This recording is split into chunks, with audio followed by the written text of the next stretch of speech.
주를 위해서 수고한 자들을 알아주라. 여기 16장에는 우리가 이미 1절에서 5절까지 상고했었던 것처럼 주를 위해서, 복음을 위해서, 하나님의 교회를 위해서 수고했던 그런 여러 종들의 그 노력했던 그런 내용들을 사도 바울이 알아주고 기록해 놓았습니다. 복음의 일꾼을 알아주라. 주를 위해서, 복음을 위해서, 하나님의 교회를 위해서 수고한 거 당연히 알아줘야 됩니다. 일한 사람과 일하지 않은 사람이 있는데 일한 사람이 일한 걸 알아주는 거 당연하지 않겠습니까?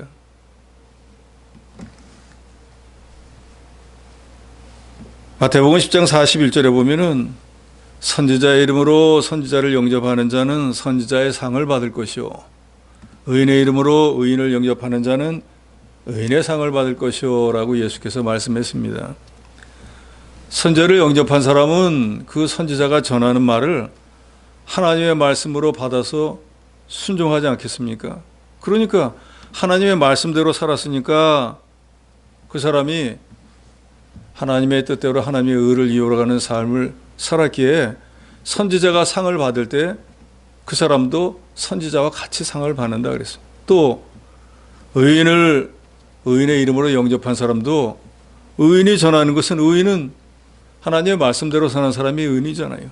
그러니까 의인이 가르친 말씀대로 만들어지면은 그 의인이 상을 받을 때 자기도 같은 상을 받게 된다 그랬습니다. 그래서 고린도후서 15장 58절에 보면 내 사랑하는 형제들아, 견실하며 흔들리지 말고 항상 주의 일에 더욱 힘쓰는 자들이 되라. 이는 너희 수고가 주 안에서 헛되지 않은 줄을 알미라.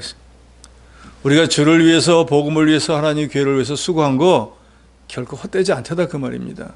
그러니까 누가 뭐라고 하든지 세상이 어떻게 가든지 우리는 견실하여 흔들리지 말고 항상 주의 일에 더욱 힘쓰는 자들이 되어야 됩니다. 부하내동이라고 하는 말 있잖아요. 누가 뭐라고 하면 거기 귀가 솔깃해가지고 자기 하려던 것도 접고 그 따라가는 사람들 많지 않습니까? 우리 신앙에는 좀 줏대가 있어야 됩니다. 특별히 예수 믿는 일은 세상 일과 구분이 되어야 돼요. 세상 일 다 하면서 믿는 일은 절대 못합니다. 주를 위한 일이 세상 일보다 앞서야 됩니다. 영혼이 잘 되는 일이 육신의 일보다 앞서야 돼요. 이걸 지식으로만 알고 행하지 않으니까 수십 년을 믿어도 신앙에 진보가 없는 거예요. 똑같이 예수를 믿어도 그리스도 구속의 은혜를 분명히 깨달은 사람은 뭘 위해서 살아야 되는지 삶의 목적이 바뀝니다. 예수 믿기 이전에는 저도 마찬가지, 여러분도 마찬가지, 내 육신만 잘 되면 되는 거예요. 나만 잘 되면 돼요. 남이 죽든 살든 상관 안 합니다. 그런데 예수를 구주로 믿고 난 뒤에는 우리 신분이 변화가 됐다 그랬잖아요. 이제 내 영혼도, 내 육신도 내 것이 아니라 그 말이에요. 주인이 따로 있어요. 나를 핏값으로 사신 우리 주 예수 그리스도가 나의 주인이 되셨기 때문에 나는 나를 위해서 살 권리가 없습니다. 이제는 나를 핏값으로 사신 주님을 영화롭게 해서 해야 될 의무가, 사명이 저 여러분에게 있어요. 그래서 우리는 먹든지 마시든지 뭘 하든 제일 먼저 나를 위한 것이 아니고 주님을 위한 삶을 살아야 돼요. 삶의 목적이 바뀌어야 된다 그 말입니다. 주님은 분명히 말씀했습니다. 성경에서 가장 중요한 핵심, 강령은 하나님을 사랑하는 것이고, 둘째는 내 이웃을 내 몸과 같이 사랑하는 거래. 예수 믿기 전에는 나만 사랑하면 돼요. 말세의 두드러진 현상이 뭡니까? 자기만 사랑하는 거예요. 쾌락 사랑하기를 하나님보다 더 사랑하는 거예요. 그런데 정말로 예수를 그리스도로 믿고 깨달은 사람들은 그런 말세 현상과 상관없는 삶을 살게 됩니다. 깨닫지 못한 사람들은 자기만 잘 되고 육신이 잘 되고 그런 길로 갈지 모르지만 이미 우리는 예수의 것이 되고 난 뒤에는 무엇을 어떻게 살아야 되는지 안다 그 말이에요. 하나님을 영화롭게 해야 되고 이웃을 내 몸과 같이 사랑해야 됩니다. 그 두 가지의 마음을 다 쓰다 보면 나를 사랑할 시간도 없어요. 요한일서 2장 17절에 보면 이 세상도 그 정욕도 지나가되 오직 하나님의 뜻을 행하는 자는 영원히 거하느니라. 이 세상의 모든 게 다 지나가죠. 다 없어져 버립니다. 그런데 우리 성도들이 하나님의 말씀대로 만들어진 것은 영원토록 가지고 가게 됩니다. 저와 복음을 위해서 수고한 것은 없어지지도 않고 금생과 내세 그 행한 사람의 상급이 됩니다. 특별히 예수 믿는 성도가 저와 복음과 하나님의 교회를 위해서 희생하고 봉사하고 수고한 것은 하나님이 분명히 기억해 주실 것이고, 그래서 하나님의 일에는 절대로 공짜가 없습니다. 오늘 로마서 16장 6절로 마지막 절까지 여러 사람들이 등장합니다. 근데 이 모든 사람들의 공통점은 뭐예요? 그리스도의 구속의 은혜를 깨닫고 내가 예수 믿게 된 게 얼마나 감사한 일인가, 내게 복음을 전해준 이 믿음의 스승이 얼마나 귀한가, 이 복음을 아직도 모르는 사람들에게 어떻게든지 복음을 전해야겠다 라는 일념으로 사도 바울을 도와서 하나님의 구원 역사에 수종 들었던 사람들이, 바울이 그게 너무 고맙고 감사해서 이 로마서 16장에 일일이 다 기록해가지고 로마에 보내는 이 편지에 너희들이 이 사람들의 공로를 기억해야 된다, 이 사람들의 수고와 희생을 감사해야 된다, 이 사람들에게 문안해야 된다라고 특별히 밝히고 있습니다. 6절에 너희를 위하여 많이 수고한 마리아에게 문안하라 그랬습니다. 여기서 말하는 이 마리아는 성경에는 마리아가 굉장히 많이 나옵니다. 근데 오늘 본문에서 말하는 마리아는 로마 교회의 성도인 마리아를 말하고 있습니다. 그러니까 이 사람이 어떤 일을 어떻게 했는지는 명확하게 나오지는 않습니다. 그런데 사도 바울이 로마에 편지를 보내면서 너희 교회에 있는 마리아를 수고했다라고 말한 거 보면은 분명히 그 교회에서 다른 어떤 사람들보다 더 뛰어나게 수고를 많이 했다는 것은 우리가 미루어 짐작할 수 있습니다.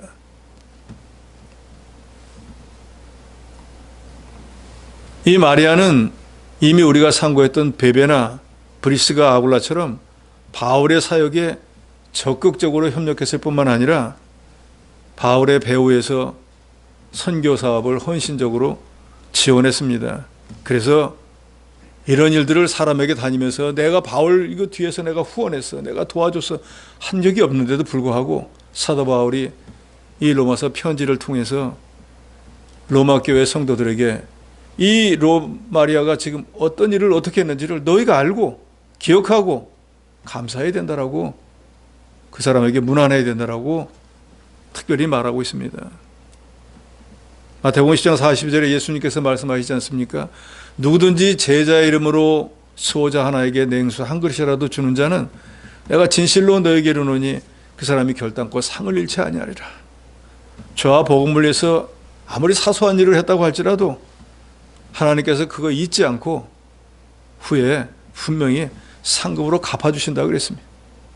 여기 마리아도 자기가 하나님의 교회에서 성도로서 봉사하고 희생하고 주의 종을 섬긴 거 누구에게만 나타내고 자랑하고 보이려고 한 적도 없는데도 불구하고 사도 바울이 기억해 놓았다가 그 편지에다가 이 마리아를 기억하라고 했습니다. 예를 들어서 이 편지가 실제로 로마에 전해졌을 때 온 교회가 모였을 때 이거 우리의 스승인 사도 바울이 편지인데 읽어드리겠습니다 할 때 제일 먼저 마리아에게 감사하라 했을 때 마리아는 얼마나 감사했을 거예요. 신약성경에는 마리아라고 하는 이름이 7명 정도가 나옵니다.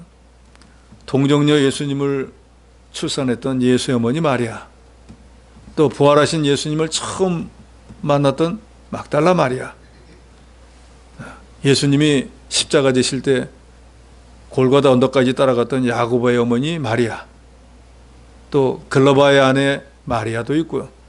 예수님에게 항유를 부었던 마르다의 동생 마리아도 있고, 제자들에게 자기의 다락방을 정했던 마가 요한의 어머니 마리아도 있습니다.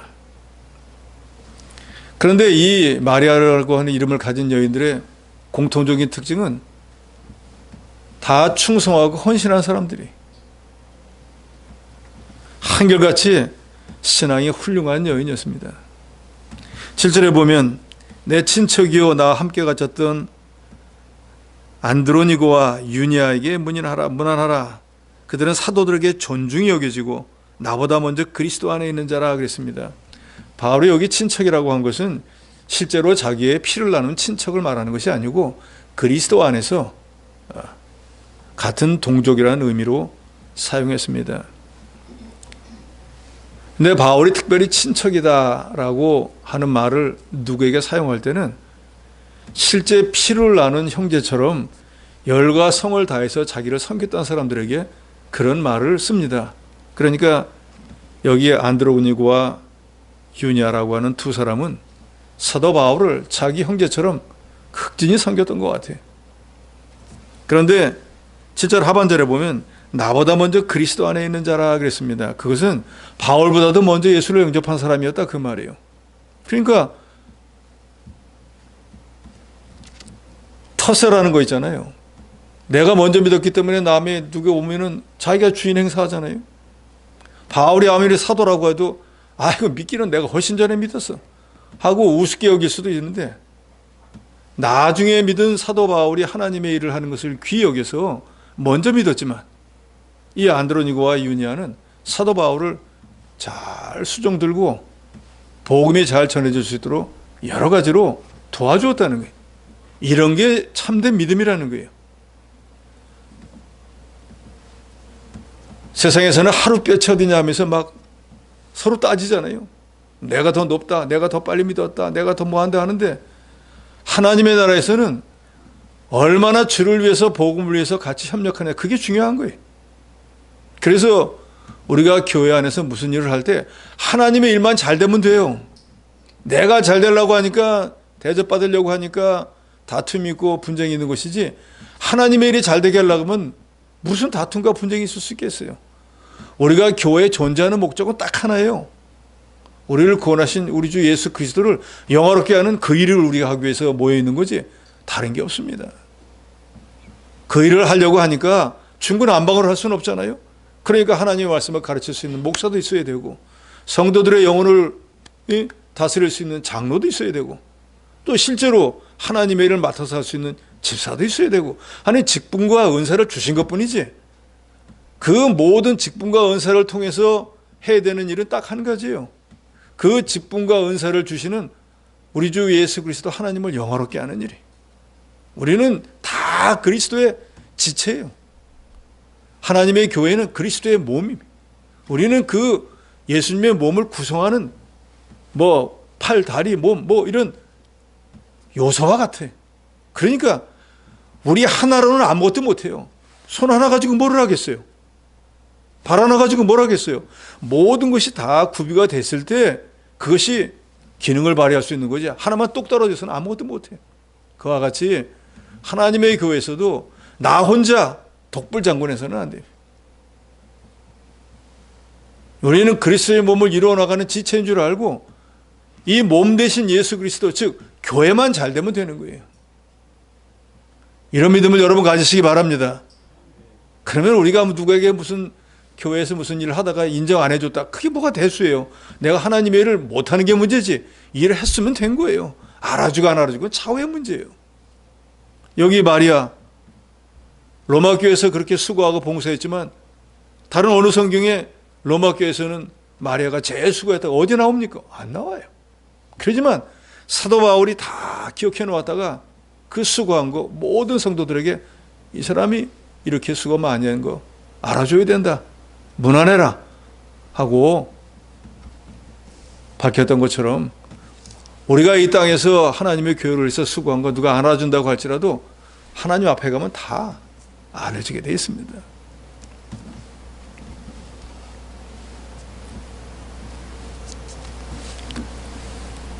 구속의 은혜를 깨닫고 감사함으로 주와 복음과 하나님의 교회 영의 인도자를 위해서 수고하고 봉사하고 대접한 것은 장차 하늘나라의 자기의 상급이 되고 하나님은 물론이고 믿는 모든 사람들에게 인정받는 것은 당연합니다.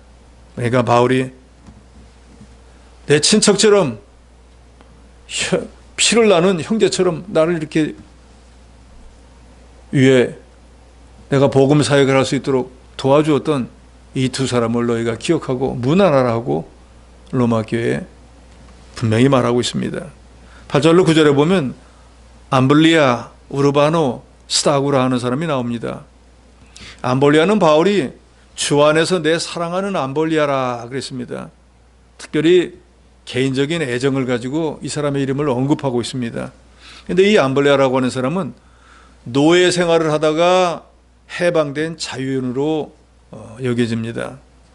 초대교회 그리스도인 중에서는 노예 출신들이 많았습니다. 그래서 이 암블리아가 비록 노예 출신이었지만 회심하고 예수를 구주로 믿고 난 뒤에는 바울을 도와서 훌륭한 동역자가 되었어요. 그러니까 내 신분이 어떻다가 중요한 게 아니라 어떻게 깨닫느냐, 이게 중요한 거예요. 또 우르바노라고 하는 사람은 바울의 동역자로서 바울의 복음 사역에 동참하고 주를 위해서 일하는 다른 사람들을 도와주고 수정 들었다고 합니다. 그래서 교회가 이런 사람들을 알아주는 것은 지극히 당연해요. 또 스타고라고 하는 사람도 바울과 개인적인 친분 관계가 있었고 암볼리아처럼 바울의 사랑을 받은 로마 성도였습니다. 그런데 특히 이 이름이 비석에도 나타난 걸 보면은 이 스타고라고 하는 사람은 황제 가족에 속했던 황실 후손이다 라고도 여겨집니다. 그러니까 회개하고 예수를 영접하고 믿는 일에는 노예가 되었든지 황실 가족이 되었든지 자유인이 되었든지 구분이 없는 거예요. 10절에 보면 아벨레, 아리스토블로의 권석에 대해서 말하고 있습니다. 아벨레라고 하는 사람은 그리스도의 인정함을 받았다 그랬습니다. 여기 인정함을 받았다 할 때 인정함이라고 하는 그 헬라 원어가 도키모스라고 하는데 그 뜻이 시험하여 인정받았다 그런 뜻입니다. 그러니까 아벨레는 어떤 어려운 시험이 있었는데도 불구하고 믿음으로 잘 이겨서 그런 것들이 성도들에게 인정받은 그런 사람이다 그 말입니다. 교회는 이렇게 믿음으로 자기에게 당한 시험을 잘 이기는 사람을 인정해 줘야 돼. 그리고 본받아야 됩니다. 성도가 다른 사람에게 인정받기 위해서 선을 행하는 건 그건 외식이에요.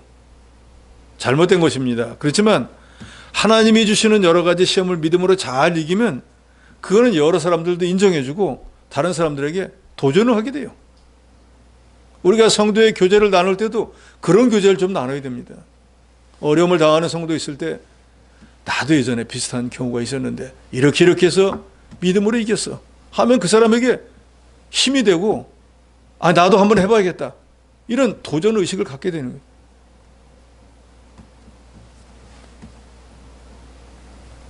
그래서 우리 성도들의 교제는 그리스도 안에서 그리스도의 사랑이 바탕이 된 교제가 되어야 됩니다.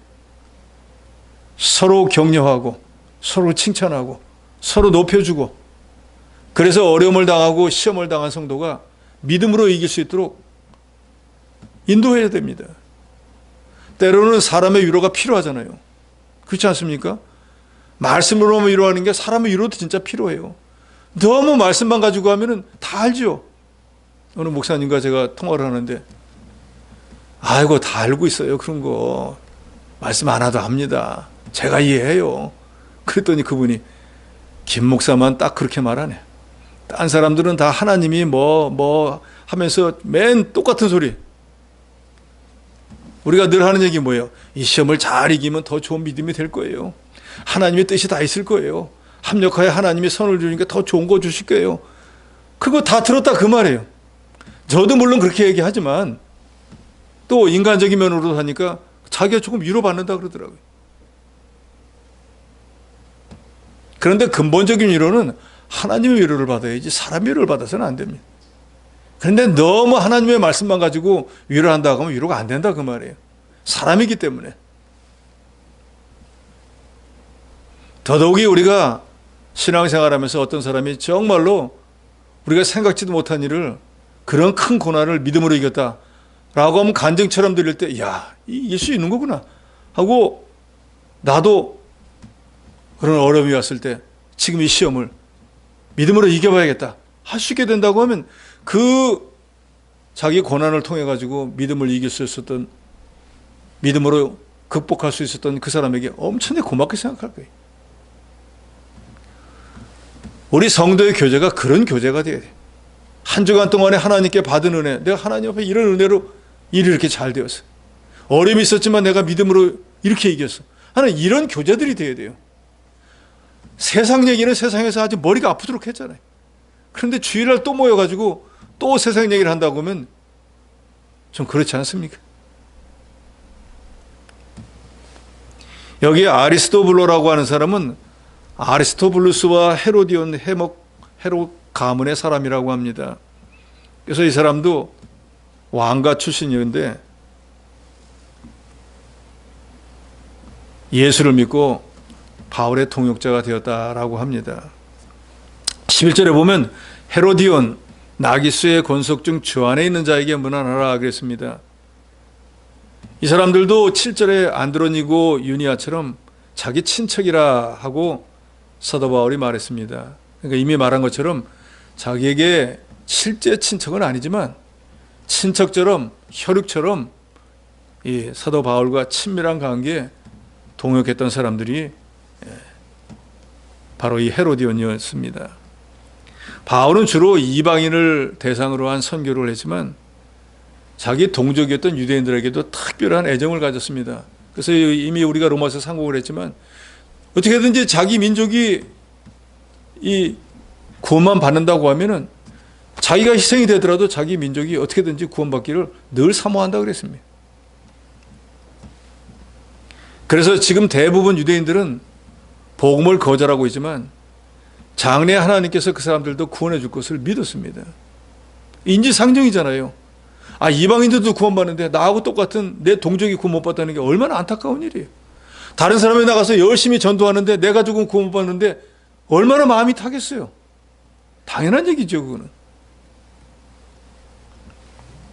여기 나기수라고 하는 사람은 대부분의 주석가들은 이 사람이 원래 티베리우스 황제의 노예였다가 해방된 자유민이라고 보고 있습니다.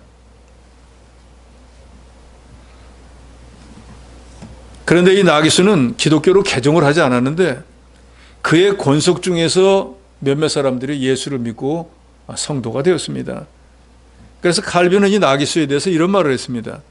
하나님의 은혜가 온갖 종류의 사악으로 들끓는 나기수의 집에까지 들어간 것은 의미가 깊은 일이며 놀랍고 대단히 경이로운 일이다.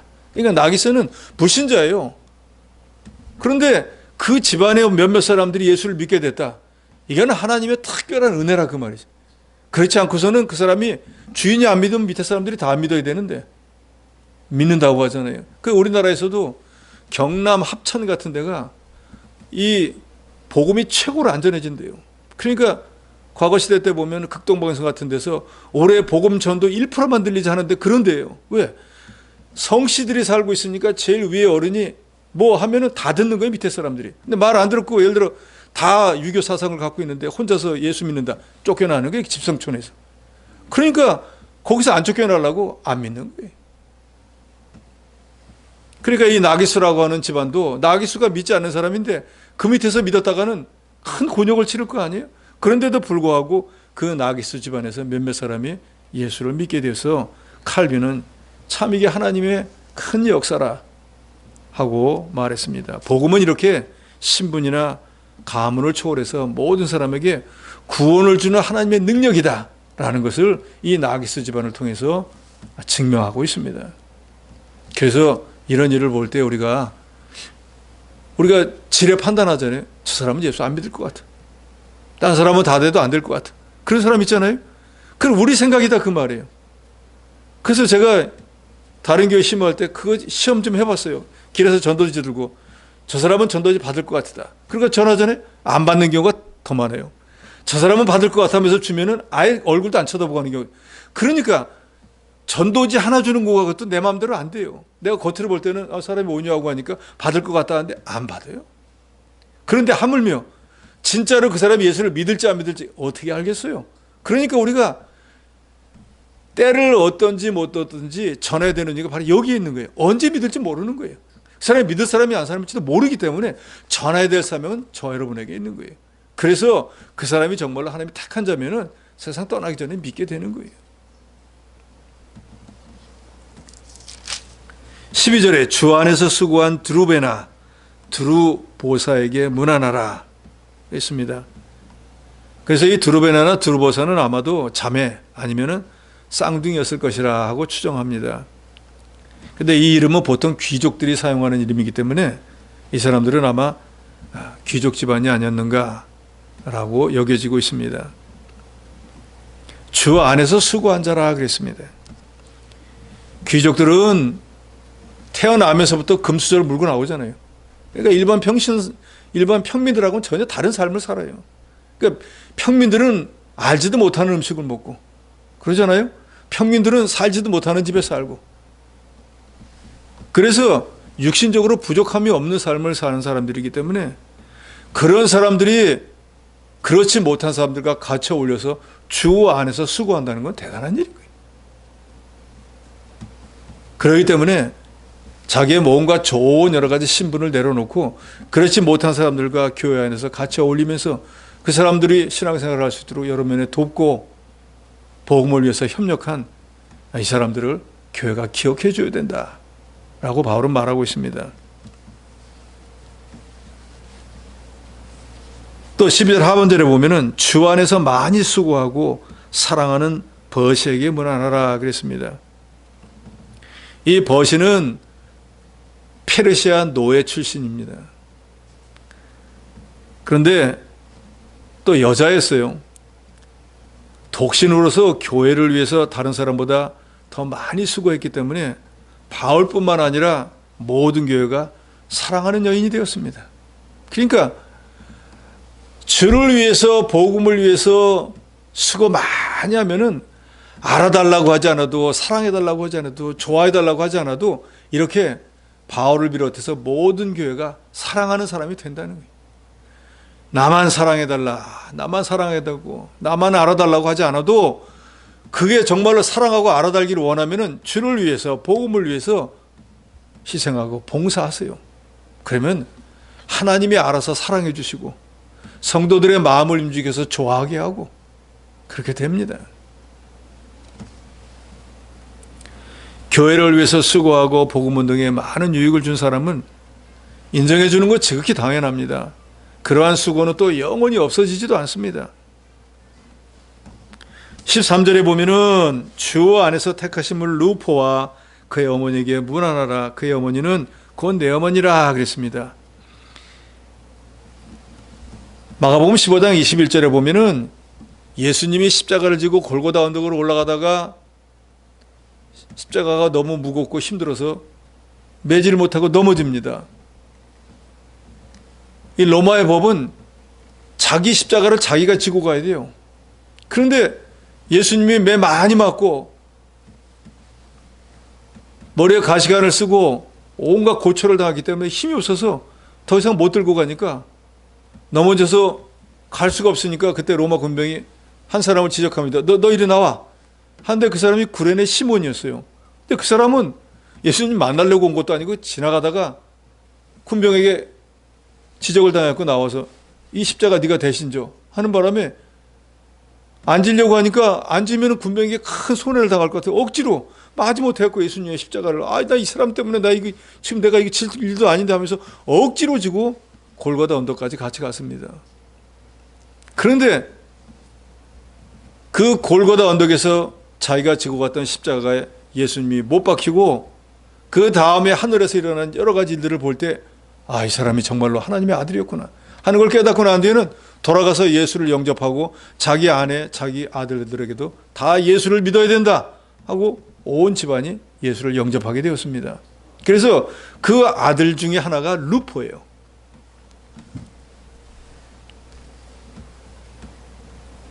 주 안에서 택하심을 입은 루포라 그랬습니다. 누구나 예수 믿는 사람은 다 주 안에서 택하심을 받은 사람이죠. 뿐만 아니라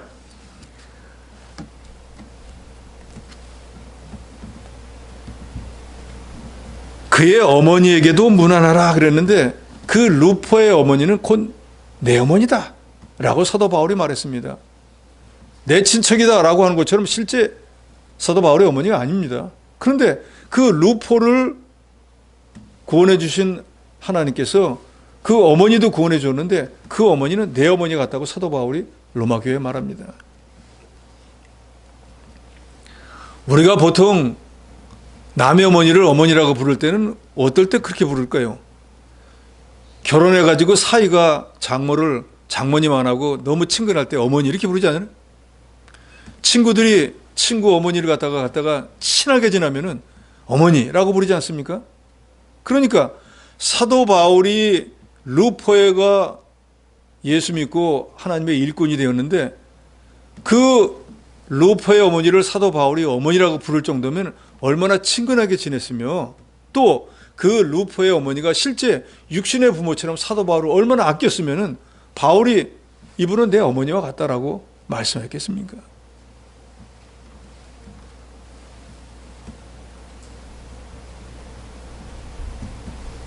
억지로 아버지는 십자가를 지고 갔는데 그 아버지를 통해서 예수를 영접하고 난 뒤에 그 집안은 엄청나게 큰 복을 받았습니다. 온 집안이 다 구원받은 건 말할 것도 없고 아들도 하나님의 일에 크게 쓰임을 받았고 그 어머니조차도 사도 바울을 뒤에서 도와서 사도 바울이 어느 다른 사람에게도 이분은 내 어머니다라고 한 사람이 없습니다. 딱 이 한 사람이에요. 그러니 이 억지로 십자가를 지고 갔던 누구죠? 구레네 시몬은 자기는 어쩔 수 없이 마지 못해서 나 이거 내가 질 것도 아닌데 하고 갔는데 그 십자가를 지고 난 뒤에 얼마나 큰 복을 받았습니까? 대박이라는 말이 바로 이럴 때 쓰는 것 같아요. 자기 아내도 사도 바울이 인정하는 훌륭한 믿음의 사람이 되었고 아들들은 더 주의 군병으로서 사도 바울이 아끼는 사람이 되었지 않습니까? 이게 성공이에요. 이 집안은 크게 성공한 거라고요. 그러니까 하나님의 이 생명운동 구속사업에 억지로라도 참여하면 이런 복을 받는다는 거 여러분 믿으시기 바랍니다. 그냥 우리가 자원해서 하나님을 하면 얼마나 하나님이 기뻐하시겠어요? 말할 것도 없지 않겠어요? 억지로 했는데도 이런 복을 받는데 구레네 시몬의 집이 증빙하고 있지 않습니까? 그런데 우리는 나 같은 걸 구원해 주신 게 너무 감사해서 이런 저런 모양으로 교회를 섬기고 성도를 섬기고 죄종을 섬긴다고 하면 하나님께서 억지로 구원받은 사람도 이런 복을 주셨는데 우리는 자원해서 좋은 마음으로 하나님 영광을 위해서 하나님 교회를 섬겼는데 하나님의 복을 안 주실 리가 없지 않겠습니까? 지금 당장 못 받았다고 할지라도 분명히 후대라도 복을 받을 거예요. 심화에 거두지 않습니까? 그리고 오늘 하나님을 모르는 어떤 철학자도 그러잖아요. 오늘 세상이 망한다고 해도 나는 후대를 위해 가지고 사과나무를 심는다 그러잖아요. 내가 죽는데 내가 망하는데 사과나무 심어서 뭐 할 거예요? 그런 편협한 생각을 가지면 안 된다 그 말이죠. 14절로 15절에 보면 여러 사람들이 기록되어 있습니다. 아순그리도, 블레곤, 허메, 바드로바, 허마, 빌롤로고, 율리아, 네레오, 또 그의 자매 얼른바, 이런 모든 사람들을 사도 바울이 일일이 여기다 기록해 놓은 이유는 뭡니까? 이런 사람들도 자기 교회에서는 누가 알아주지 않았어도 바울을 위해서 뒤에서 기도도 해주고 물질로 후원도 해주고 각각 자기 교회에서 나름대로 수고를 많이 하고 희생한 사람들이기 때문에 지금까지도 모르고 있다고 하면 너희들이 이 사람들이 어떤 수고를 했는지 알아줘야 된다. 그렇게 되면 이 사람들을 문안해야 된다라고 특별히 이 로마서에 기록을 해놓았습니다. 우리가 지금 저를 위해서 복음을 위해서 하나님의 나라를 위해서 수고했는데 누가 알아주지 않는다고 할지라도 하나님께서 이미 다 기록해 놓았다고 하면 얼마나 감사한 일이겠어요. 특별히 분명히 그럴 거예요. 21절로 23절에는 사도 바울이 로마서 편지를 쓰면서 함께 로마에 있는 사람들에게 문안을 전하는 사람들을 거기 기록했습니다. 디모데, 누기오, 야손, 소시바도, 더디오, 가이오, 에라스도, 구아도, 이런 사람은 지금 사도 바울과 직접 같이 있으면서 바울이 옆에서 돕고 사도 바울이 감옥에 있을 때도 옆에서 여러 가지 쓸 물건을 대주고 바울의 편지를 대독하기도 하고 여러 가지 일들을 하는 사람들을 거기 기록해서 이 사람들도 너에게 같이 문안한다라고 그랬습니다.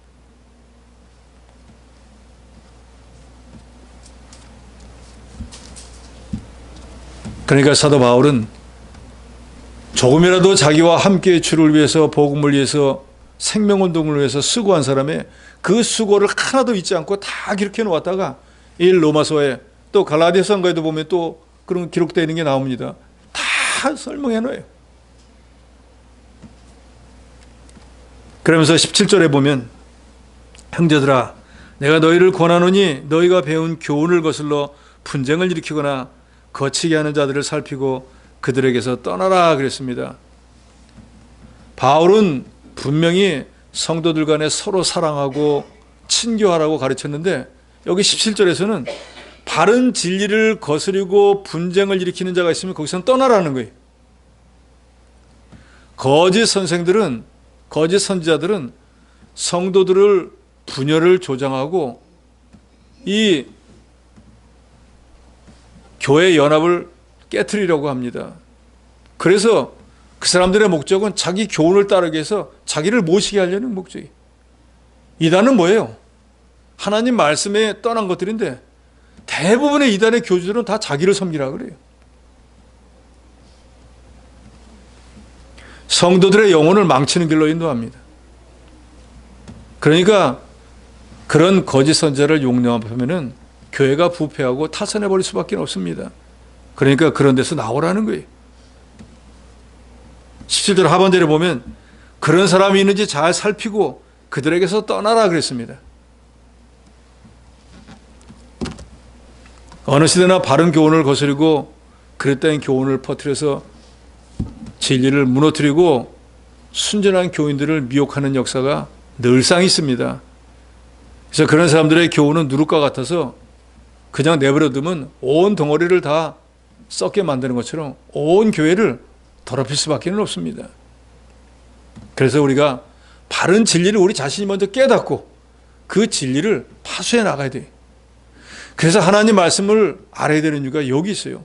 말씀을 똑바로 알아야지 이 말씀이 그런가 옳은가를 판단하는데 자기 자신이 하나님 말씀을 모르면 옳은지 그른지 어떻게 판단하겠어요? 그래서 성경은 우리에게 분명히 말합니다. 하나님을 알되 힘써 알아야 된다는 거예요. 어설프게 알면은 세상 말에도 그런 게 있잖아요. 뭐가 뭐 잡는다 그러잖아요. 분명히 알아야 되는데 어설프게 하니까 그러려니 하다가 잘못돼 버리는 거예요. 그래서 우리가 흔히 말하지만 이단이라는 게 그러잖아요. 처음 시작은 똑같은데 끝이 다른 거예요.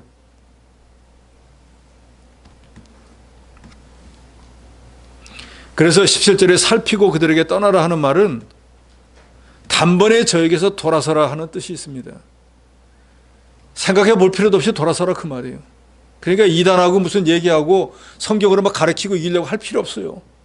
이단자는 말을 섞을 필요도 없어요.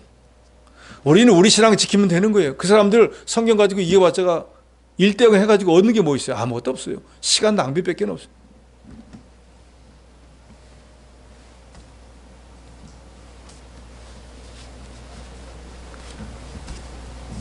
로마서는 하나님께서 우리 인간에게 주신 구원의 복음을 밝히 증거하고 있습니다. 이신칭이 믿음으로만, 즉 예수 그리스도를 믿음으로만 구원 얻는 도리를 이 로마서는 우리에게 말씀하고 있습니다. 우리의 구원은 세상에 다른 것이 아닌 우리를 위해서 십자가에 피 흘려 죽어주신 우리 주 예수 그리스도를 믿음으로만 구원받고 믿음으로만 의인이 되고, 그래서 이 복음은 우리처럼 예수 그리스도를 구주로 믿는 사람에게는 무한한 능력이 되지만 믿지 않는 사람에게는 뭐가 된다고 고린도서에 말씀하죠? 믿는 사람에게는 하나님의 능력이 되지만 미련한처럼 여깁니다. 어리석은 자처럼 봅니다. 이 복음은 우리 모든 믿는 자를 구원하는 하나님의 능력이, 우리는 이 은혜의 복음으로 우리를 구원해 주신 우리 주 예수 그리스도 하나님을 전적으로 믿고 의지하고 이 진리를 파수하며 복음으로 우리를 구원해 주신 우리 주 예수 그리스도를 항상 감사해서 먹든지 마시든지 살든지 죽든지 주를 위해서 살기도 하고 주를 위해서 죽기도 하고 주를 위해서 먹기도 하는 그런 저 여러분이 돼야 됩니다. 하나님께 감사와 영광을 돌리고 이 복음에 합당하게 거룩하고 의롭고 선한 삶을 살며 할 수만 있으면 주를 위해서, 복음을 위해서, 하나님의 교회를 위해서 우리가 가진 것을 가지고 재능이 되었든 시간이 되었든 물질이 되었든 사용하고 베풀고 나누는 삶을 살아서 이 로마서 16장에 기록되어 있는 많은 바울의 동료들처럼 하나님의 나라에 기록되어지는, 하나님을 기쁘시게 하는, 하나님의 교회에 유익을 주고 덕을 세우는 그런 저와 여러분이 되어야 되겠습니다.